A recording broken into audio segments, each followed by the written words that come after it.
How's it going, everyone? Welcome back to the channel. Sorry I've been away for a minute, but between this job and my day job and everything in between, I've been really busy lately. I've been making a lot of cross assembly jigs because they're very popular, so that's been taking up probably the vast majority of my woodworking time. But I also have another show coming up here very soon in the next couple of weeks, and I want to take a little bit of a different approach to this, and you'll hear about this in some of the other videos in the How to Sell Your Product series. But I want to try to do some more smalls. I don't usually do a lot of smalls besides the crosses and maybe a couple of other things. But I wanted to come up with a few different smalls that I can make very quickly, sell for cheap, and hopefully in large volumes, and see how that goes. Just kind of experimenting. So anyway, one of the things that I came up with is the subject of this video, which are these small, there's going to be two sizes actually, but these shot caddies or liquor caddies, or I don't really know what I'm going to call them yet. I guess probably shot caddies. But anyway, this is what we're going to make today. Now, for ease of making it, to make it more efficient and faster, and so I can kick out as many as humanly possible in a short amount of time, I'm going to be cutting these, you're going to see in this video, on the CNC. However, you don't need a CNC to make these. As you can see, there's just a few holes in this top and some rounded edges. Now, that's all going to be done on the CNC. I actually even cut the parts for these out on the CNC, but I think in the future, what I'm going to do is I'm just going to cut the tops on the CNC, and I'm going to cut the parts out manually, because it probably is much faster actually to do it manually than on the CNC. But anyway, you can do this without a CNC. The hardest thing, of course, is going to be the holes, particularly the hole in the center, the big one. Any kind of hole saw or hole dozer or whatever will, even a big Forstner bit can cut these very easily. This one's a little more difficult. This particular one is 4.5 inches. The bigger one is going to be 6. Now, you can do those with hole saws. They make them that big. That's how a lot of people make, what do you call those things? Cornhole boards, because they have 6-inch holes in them. It can be done that way. I've seen people do it. Lots of people do it. I'm a little skeptical or wary of using a 6-inch hole saw with a hand drill. You could probably do it on a drill press too, which would probably be safer and easier. But again, it can be done, or you can do it with a jigsaw. You can do it with a router circle jig. There's lots of different ways to do it, but the point here is that you can do it without a CNC. But in this video, you're going to see me do it the way that I'm going to make them, which is on the CNC. The important part is, or the harder part is, getting the angles right and all of that. So I'll show you how I assemble it, and hopefully this will be a quick one. But this is what we're going to do today, so stick around if you want to see how I made these.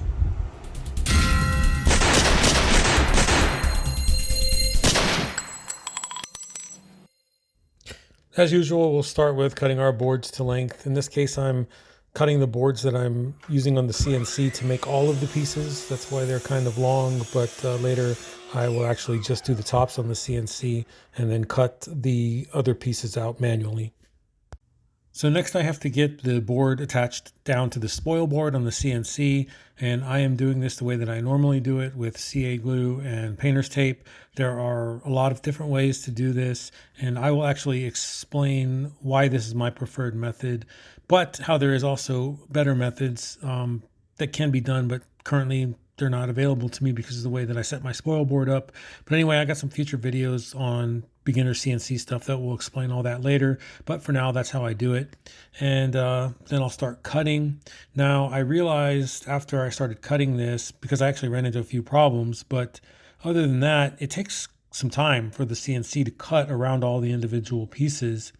And in this case, I really just need it for the holes or the top piece, and the other pieces, as long as it takes, for it to track around there several times in order to cut them out completely, I could very, very quickly just do that, with the miter saw and then cut the angles on the table saw or with the miter saw, because even after I get them done out of here, I still have to go over to the table saw and put the angles on them.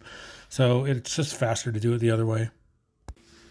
So like I said before, I'm making two different sizes of these Here you see the CNC cutting one of the bigger ones. It's got more holes, and like I said, it's just the top. I will cut the rest of the pieces separately on this one. But anyway, once that's done, I will take my trim router and put a 1/8 round over around all of the holes and around the edges of the top on both sides. And once that's done, I'll take the sander and get everything nice and smooth before we move over to the table saw. So to keep it simple, I just designed everything at 15-degree angles on this caddy, meaning the legs both cant inward at 15 degrees, so there are 15-degree angles at the top and the bottom of both of them, as well as on the ends of the shelf that goes in between them. So I just took all my pieces over to the table saw, set the blade at a 15-degree angle, and then used my miter gauge to cut the ends of all the pieces at 15 degrees. And I did this by setting up a sacrificial fence on my saw stop miter gauge and cutting a 15-degree angle in it, so that when I put my workpiece down, I could use a stop block and line it up exactly so that it cut that 15-degree angle right off of the edge of the workpiece. Because the shelf on this caddy is designed to hold a full bottle of liquor, I wanted to make sure that it was plenty strong to do so. Instead of just gluing the legs to the side of it, I took it over to the Craig jig and added some pocket holes to the underside of the shelf so that when I assembled it, I could use the pocket hole screws to give it some extra strength. All right, so one last thing to do before we can put this thing together is to prep the finish, particularly because there are some spots that you're not going to be able to get to once this thing is assembled. So you have to prep the finish in those areas before you put it together.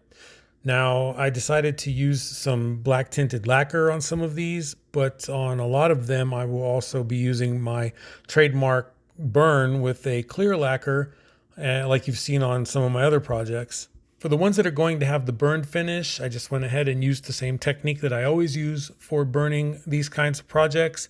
As a lot of you probably already know, I have an entire video dedicated to this, but for those of you who don't, I will link that video in the description below if you want to go and see that after this one, and it will explain to you the technique that I use to achieve this look that you are seeing right now. Next, we're ready to assemble the base. In order to do this, I found a couple of pieces of scrap that were the right height for me to put the shelf on top of and hold it at exactly the level that I wanted it to be at. And then I just applied glue to the ends of the shelf and leaned the two legs into place against it. And then I used my 18 gauge brad nailer and shot in a couple of 1 1/4 inch brad nails to hold it while I flipped it over and then installed the pocket holes for the real strength. And while that glue was drying up, I decided to go ahead and start taping off all of the areas that I didn't want to get lacquer on so that I could prep the inside of the top of the shelf and the bottom of the top where I wouldn't be able to get to it once the top was installed on top of the base, if that makes sense. Once I got everything taped up, I went ahead and lacquered those areas, but as you're about to see, I actually made a mistake here, but I was able to fix it. I just realized I screwed this up. So when I put this on earlier, I marked out here and then painted in here, or lacquered in here.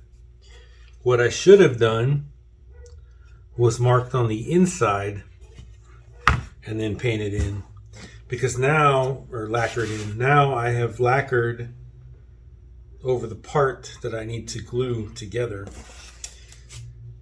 So I'm gonna have to get this off. That's unfortunate. So I think what I'm gonna do, I just got some 80 grit sandpaper here.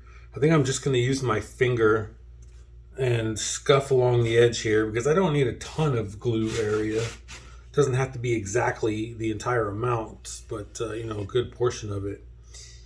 And so I'm just going to scuff along this area here inside this line and hopefully get off enough that when it glues, it will glue down the way that I want it to.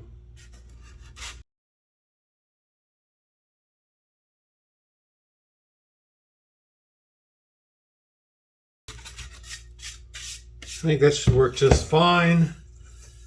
That's good and scuffed up. We're down to bare wood. I don't think there's any problem with the wood glue being able to do its thing there. And I'm not crazy worried about what it looks like in here because that's going to be the underside of the inside. And I mean, it's going to be really hard to even see in there to see if there's any imperfections. So not too worried about that.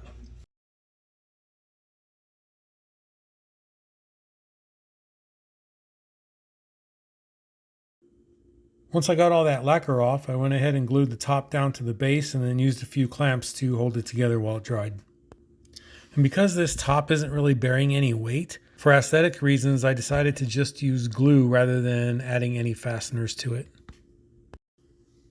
I let that glue dry up for a couple of hours, and then I applied several coats of lacquer to the underside of the caddy. Since this caddy is more than likely going to be sitting on top of another piece of furniture or a kitchen counter or something, I decided to put some of these felt pads on the bottom of it so that it doesn't, mark up any surface that it's sitting on. And then I flipped it over and put several more coats of lacquer on the top to finish it off. And that's how I made these shot caddies. Time will tell how well or not they sell. And as I said before, I'm going to be making some more small projects here in the near future. So keep an eye out for those videos and I'll let you know. I am hopefully getting very close to getting the website up and running. So when I do, I will get build plans for these caddies and any other projects that I come up with on there for you guys. So keep your eyes open for that as well. Like I've said before, I will put out a video once that is up and running to let you guys all know. All right, everyone, so that's going to wrap it up for this video. I got some more of these small projects coming up because I have a few other ideas that I want to put together hopefully in the next couple weeks. And of course, I'll film them so that you guys can see those as well.